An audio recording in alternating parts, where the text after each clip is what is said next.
Kung matetreten sila sa pagtakbo ng mga Duterte, matreten sila. Bakit? Matitino yung Duterte. Ako po'y nangangarap na ang Duterte mabalik. Pansinin nyo, noong panahon niya na nakaupo, mga politiko'y takot na gumawa ng mali. Pati pulis, pati sundalo, takot. Aba, biglang, anong nangyari? Ngayon ang mga kurakot mga nakaupo. Naran po kayo? Tayo may hindi pinanganak kahapon. Alam natin yan.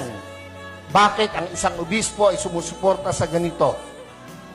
Aba, hindi masamang mangarap ng pag-unlad ng pagkakaisa sa bansa natin.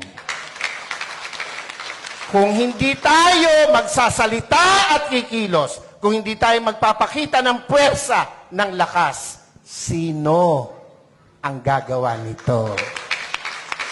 No, kung palakpak lang, hindi mo magawa, lalo na sa rally, hindi mo kaya.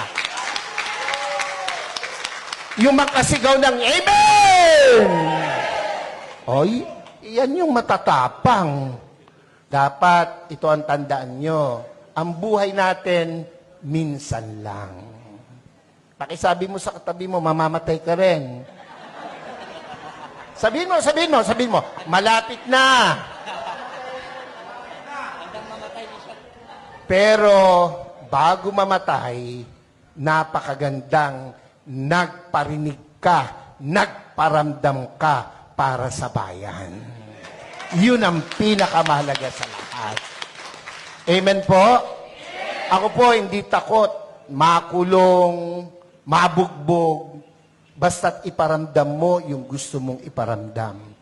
Mga Bulakenyos, mga kasama kong taga-Caloocan, Zambales, Pampanga, aba, hindi masama na suportahan natin itong rallying to. Yung iba na pe-pressure ng kung sino, natural lang yon. Ang nami-pressure sa kanila, siguro nasa taas. Dahil kung nasa baba, hindi nila papansinin. Pero, aba tayong malaya, huwag tayong pa-pressure kahit kanino. Minsan lang ang buhay natin. Na, sabi mo sa katabi, mamamatay ka rin. Sabi mo, mamaya lang. What?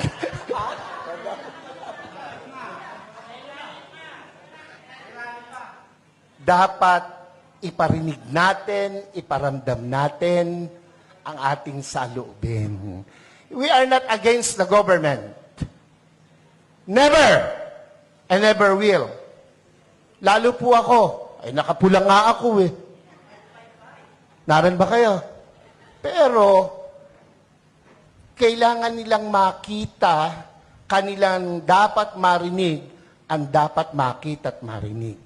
Gera? Handa ba ang Pilipinas sa gera? Ha? Kurutan man talo tayo sa kurutan. Ilan ang bilyon ang Chino, ilan tayo. Panuntukan, talo tayo. Huwag nilang gawing issue yan. At hindi mangyayaring magkagera. Pilipino pa, subukan nila rito, talo sila. Kung ang laban lang ay chismis, panalo ang Pilipino. Ano? Ewan ko ba sa Pilipinas walang chismosa? Wala Mamatay na sana, Lord, yung mga nagsisinungali.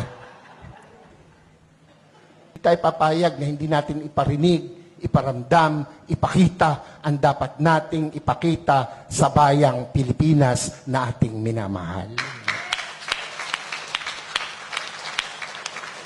Ako po, kung matetreten sila sa pagtakbo ng mga Duterte, matreten sila. Bakit? Matitino yung Duterte. Ako po, kahit obispo, nung panahong iyan ay lumalaban, ako po'y kasama. Ako po'y nangitim. Ako'y inalukan na maupo sa kabinet. Hindi ko tinanggap. Ang gusto ko'y makita siyang namamahala. Kung anong ginawa niya sa Davao, gawin niya sa Pilipinas at ginawa niya sa Pilipinas. Mabalik yon, ako po ay matutuwa.